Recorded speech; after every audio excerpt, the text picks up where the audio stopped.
सौतेली बहनें। रंगापुर नाम के गांव में शालिनी नाम की एक औरत रहा करती थी। उसे दो बेटियां थी। एक का नाम था शिवानी और दूसरी का सुहानी।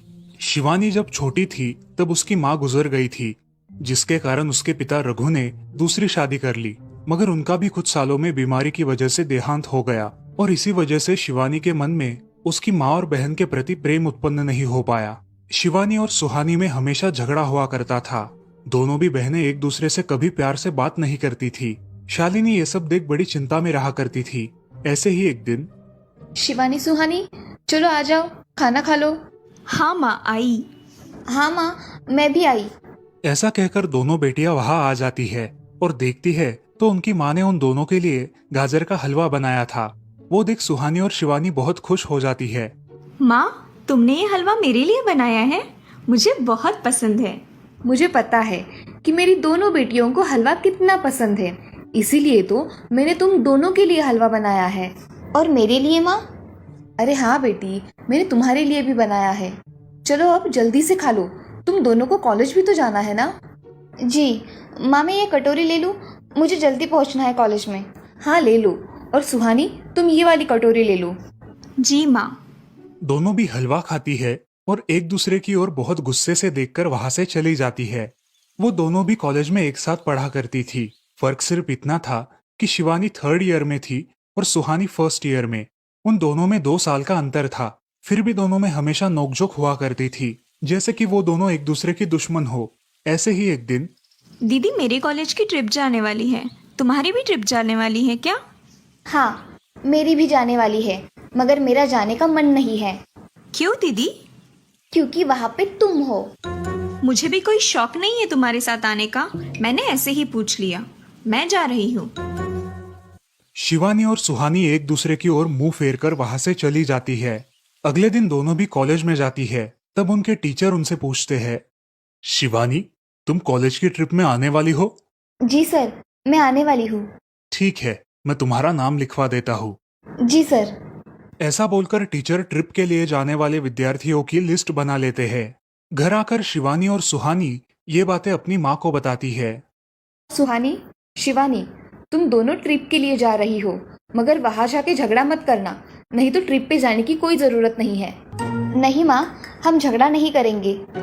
हाँ माँ, हम झगड़ा नहीं करेंगे। तो फिर ठीक है, तुम दोनों जाओ। ये लो ट्रिप के लिए पैसे, और बाकी के ये तुम्हारे पास ही रखना। माँ, हम कल जाएंगे और 2 दिन के बाद वापस आएंगे। ठीक है, चलो अब सो जाते हैं, कल तुम दोनों को निकलना है। अब वो सब खाना खाकर सो जाती है। अगले ही दिन सुबह उठकर वो दोनों भी अपने अपने बस में बैठकर ट्रिप के लिए निकल जाती है और इधर शालिनी अपने काम में व्यस्त हो जाती है।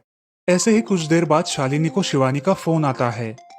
माँ, हम दोनों यहाँ ट्रिप की जगह पहुँच गए हैं। अच्छा बेटी, तुम दोनों ठीक हो ना? हाँ माँ, मैं रखती हूँ, हमें यहाँ अलग अलग स्पॉट देखने जाना है। ठीक है, और जब वक्त मिले तब फोन कर देना। हाँ माँ, अपना और सुहानी का ख्याल रखना। हाँ माँ। फोन रखने के बाद शिवानी और उसके क्लास के सारे दोस्त वहाँ की एक जगह देखने जाते हैं। सुहानी भी उसके क्लास के साथ एक दूसरी जगह देखने निकल जाती है। सारे बच्चे एक साथ घूमकर वापस आते हैं। शिवानी सुहानी को ढूंढती है, मगर सुहानी उसे कहीं दिखाई नहीं देती। इसीलिए शिवानी को बड़ी चिंता होने लगती है। अरे, ये सुहानी कहाँ रह गई? इसका तो कुछ भी पता नहीं, कहाँ ढूंढूं इसे? तभी शिवानी को सुहानी दिखाई देती है और उसके जान में जान आ जाती है। सुहानी, कहाँ गई थी तुम? मुझे कितनी चिंता लग गई थी तुम्हारी। अरे, मैं यहाँ ही थी मेरी सहेलियों के साथ, मुझे कुछ नहीं हुआ। ऐसा बोलकर सुहानी वहाँ से चली जाती है। दूसरे दिन सब लड़के लड़कियाँ जल्दी उठकर अपनी तैयारी कर लेते हैं और पहाड़ पर जाने के लिए निकलते हैं। वो सब आज थोड़ा घूमकर शाम तक निकलने वाले थे। सब विद्यार्थी एक हिल स्टेशन देखने चले जाते हैं। शाम होने तक उस पहाड़ी का मजा उठाते हैं, लेकिन सुहानी बिना किसी को बताए उस पहाड़ी के एक अनजान हिस्से में चली जाती है। वहाँ का मनमोहक दृश्य देखते देखते गलती से उसका पैर फिसल जाता है और वो वहाँ से नीचे गिर जाती है। शाम हो जाने के कारण सभी विद्यार्थी वहाँ से निकलने लगते हैं और यहाँ सुहानी एक पेड़ के सहारे उस पहाड़ी की चोटी पर लटकी रहती है। शिवानी सभी विद्यार्थियों में अपनी बहन को ढूंढती है, लेकिन वो उसे कहीं नहीं मिलती। सुहानी को ढूंढते ढूंढते शिवानी वापस उसी पहाड़ी के पास आती है और उसे आवाज लगाती है। सुहानी, सुहानी कहाँ हो तुम? दीदी मैं यहाँ हूँ, बचाओ मुझे, मैं यहाँ हूँ। सुहानी की आवाज की ओर जाते ही उसे पता चलता है कि सुहानी पहाड़ी पर लटकी है। ये सब देखकर शिवानी बहुत घबरा जाती है। शिवानी अपनी पूरी ताकत लगाकर उसे ऊपर खींच लेती है। तुम यहाँ क्यों आई थी? अगर तुम्हें कुछ हो जाता तो मैं क्या करती? माँ को क्या जवाब देती? दीदी मेरा पैर फिसल कर मैं वहाँ गिर गई। मैंने बहुत आवाज दी मगर मेरी आवाज किसी ने नहीं सुनी। तुम ढूंढती हुई आई और मुझे बचा लिया। तुम दुनिया की बेस्ट दीदी हो। हाँ सुहानी, चलो अब घर जाने के लिए देर हो जाएगी, बस निकल जाएगी। सुहानी को ऊपर खींचते वक्त शिवानी के हाथ पर बहुत सारे जख्म हो गए थे, इसीलिए सुहानी अपनी ओढ़नी फाड़कर उसके हाथ पे बांध देती है और अब वो दोनों बस के पास चले जाते हैं। क्या हुआ है शिवानी, हाथ से खून बह रहा है तुम्हारे? कुछ नहीं सर, मैं वहाँ पे गिर गई थी, अब मैं ठीक हूँ। टीचर और सारे छात्र गाड़ी में बैठकर घर जाने के लिए निकलते हैं।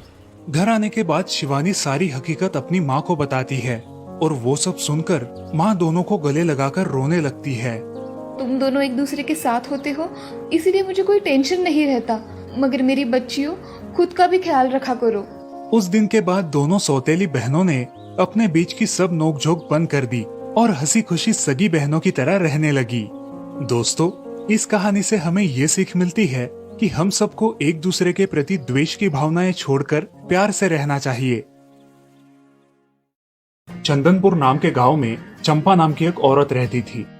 पति, 2 बच्चे और एक बेटी, ऐसा उनका पूरा परिवार था। उसका पति श्रीधर पोस्ट ऑफिस में जॉब करता था। उसके कमाई से ही घर चलता था। चंपा ने अपने घर के सामने एक छोटी सी दुकान खोल के रखी थी। उससे उसे जो भी मुनाफा होता वो अपनी बेटी की शादी के लिए जमा करके रखती। ऐसे ही बहुत दिन बीत जाते हैं। अब बच्चे भी बड़े हो जाते हैं। बड़ा बेटा अशोक डॉक्टर और छोटा बेटा रवि वकील बन जाता है और दोनों अपनी ट्रेनिंग पूरी करने लगते हैं। एक दिन उनकी बहन ज्योति के लिए एक अच्छा रिश्ता आता है और ज्योति की शादी पड़ोस के गांव के सरपंच जी के बेटे से हो जाती है। ज्योति बहुत ही कामचोर और गुस्सा करने वाली होती है, इसी कारण उसके ससुराल से उसे निकाल दिया जाता है। वो अपने पति को लेकर अपने मायके रहने आती है। अब चंपा का जमाई दुकान चलाता है और चंपा और ज्योति आराम से वहाँ रहती है। अरे ज्योति, जरा अपने कामचोर पति को कुछ काम करना क्यों नहीं सिखाती हो? कुछ काम का नहीं है वो। अरे हाँ माँ, उनके पिताजी ने तो उन्हें ही घर से निकाल दिया और हमारे माथे मर दिया। जाने दो, पति है। माँ और बेटी इसी तरह तानेबाजी करती रहती। अब बड़े बेटे अशोक की शादी उन्हीं के गांव के एक लड़की से करा दी गई, लेकिन उस लड़की से भी चंपा बहुत काम करवाती और वो बेचारी सासू माँ का आदर करके सब काम चुपचाप करती थी। एक दिन वो काम करके थक गई और एक जगह पर बैठ गई। ए कामचोर कमला, इतना सारा काम पड़ा है घर में, क्या वो तुम्हारा बाप आके करेगा? चलो उठ, काम कर। हाँ हाँ माँ जी, करती हूँ। ऐसा कह के कमला अपने काम पर लग जाती है और सारा काम खत्म कर देती है। चंपा अपने बेटे अशोक से घर आने के बाद चुगलियां किया करती थी। अशोक घर आकर कमला को बहुत भला बुरा कहता और कभी कभी तो उस पर हाथ भी उठाया करता था। ये सब रवि देखा करता था और रवि को बहुत बुरा लगता था। अशोक मारने आता तो रवि बीच में पड़ जाता और माँ बाप को डांटता था और वही झगड़ा खत्म हो जाता था। ऐसा बहुत दिन चलता रहा। रवि को रंजना नाम की एक लड़की बहुत पसंद थी, जो कि एक न्यूज रिपोर्टर थी। क्या तुम मुझसे शादी करोगी? मुझे तुम बहुत पसंद हो। हाँ, मगर रवि, तुम्हारे घर में तुम्हारी माँ का बर्ताव मुझे बिल्कुल पसंद नहीं है, इसीलिए पहले तुम इसका कोई हल निकालो। अरे रंजना, मैं हूँ ना तुम्हारे साथ, तुम्हें टेंशन की क्या बात है? मगर रवि, तुम भी अगर मुझे मारने पीटने लगे तो मैं तुम्हें कोर्ट में खींचूंगी। अरे हाँ बिल्कुल, वो तो तुम्हारा अधिकार है। अगले दिन रवि अपने घर में रंजना के बारे में बताता है। रवि की माँ चंपा उसे साफ मना कर देती है। रवि, तुम्हें कुछ समझ आता है या नहीं? अपनी बिरादरी की लड़की से शादी करो बेटा। इस घर में ये आखिरी शादी है और मेरे भी कुछ अरमान है बेटा। अजय, आप कुछ कहते क्यों नहीं?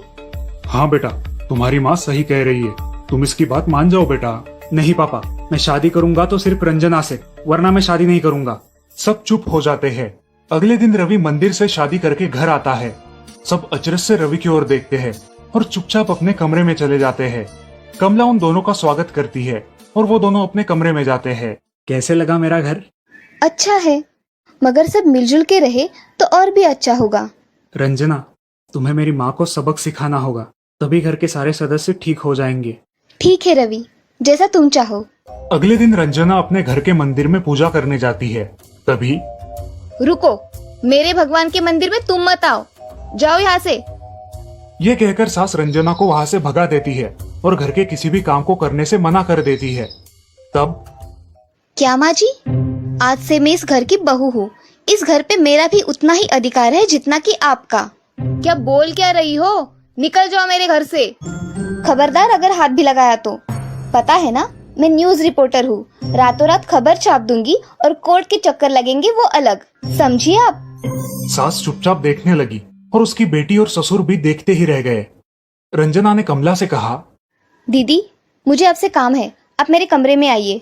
और हाँ, आज से खाना ज्योति दीदी आप बनाएंगी। अरे माँ, तुम कुछ बोल क्यों नहीं रही हो? ये मुझे काम करने को बोल रही है। अजय सुनते हो? चलो मेरी मदद करो। हाँ आता हूँ। ज्योति किचन का काम करने चली गई और सास बाहर का काम करने लगी। रंजना कमला को लेकर अपने कमरे में गई और उससे कहा, कमला दीदी, आप कुछ कहते क्यों नहीं? आप चुपचाप सह लेती हो, उसका ये नतीजा है। अब देखो दीदी कैसे काम कर रही है। आप कुछ काम करती थी क्या शादी के पहले? नहीं रंजना, मगर अब घर से ही अपना खुद का कुछ व्यवसाय शुरू करने का सोच रही हूँ। बहुत अच्छे दीदी, अब आप किसी से मत डरिए, हम हैं आपके साथ। सच में किसी के साथ होने का कितना महत्व होता है। अब उसकी सासू माँ ही घर के सारे काम करने लगी थी और ज्योति को काम करवाने की वजह से ज्योति भी अपने ससुराल जाने की सोच रही थी। अजी, यहाँ तो काम वाली से भी ज्यादा बुरी हालत हमारी हो गई है। चलो हम हमारे घर चलते हैं, सब है हमारे यहाँ। अरे रे, आप कहाँ चली? अभी भी काम बाकी है। ज्योति का पति रंजना से धन्यवाद कहता है और ज्योति को लेकर अपने घर चला जाता है। अब सासू माँ एक दिन पूरा काम करके इतना थक जाती है कि उसके बदन में बहुत दर्द होने लगता है। तब दोनों बहू सास के पास चली आती है और एक बहू सास के पैर दबाती है तो दूसरी बहू सर दबाती है। सासू माँ उठकर रोने लगती है। मुझे माफ कर दो मेरी बेटियों, अब से कभी ये गलती नहीं होगी। सास को उसके किए पर पछतावा होता है और ये देखकर घर के सभी सदस्य बहुत खुश हो जाते हैं। रवि और रंजना भी बहुत खुश होते हैं। वाह बहू, जो आज तक नहीं हुआ वो तुमने करके दिखाया। बहू हो तो ऐसी। रंजना अपने बर्ताव के बदले माफी मांगती है और अब सब लोग खुशी खुशी रहने लगते हैं। तो दोस्तों, इस कहानी से हमें ये सीख मिलती है कि हम सब मिलके परिवार बनता है और हम सब परिवार का महत्वपूर्ण अंग होते हैं। परिवार के काम मिल बांट कर करना ये हमारी वैयक्तिक जिम्मेदारी है।